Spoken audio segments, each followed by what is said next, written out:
This is a special report from ABC News Digital.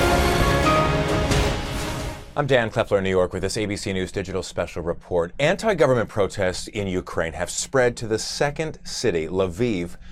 That's where demonstrators have taken over a state building, erecting barricades of snow, tires, and wood sticks. And this, as pro-Russian President Viktor Yanukovych stalls promises to reshuffle his government next week. So for the latest on the developments there from Kiev, I want to bring in ABC News International Affairs correspondent Hamish McDonald from Kiev. Hamish, thank you for being with us. We appreciate it. I want to start at the very beginning on this. Who are the demonstrators? What do they want? Well, the demonstrators are a pretty complex bunch, but by and large, they are pro-European Union. They're pro-Western. They want all of the same things that people in America, in Europe, want out of life. They want democracy, they want freedom of speech, they want to have a greater stake in the direction of their own economy.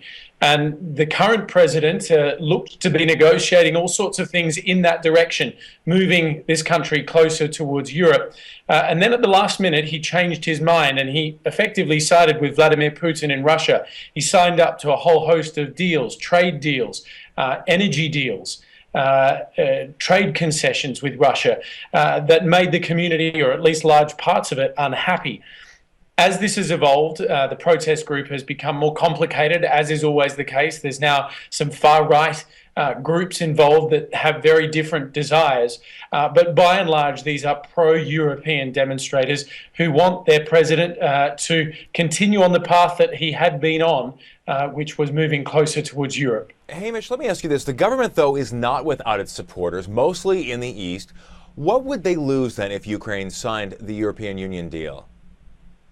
Yeah, I mean, it's a difficult scenario for whoever leads this country because Ukraine is enormous. It sits right on the edge of Russia. It's a former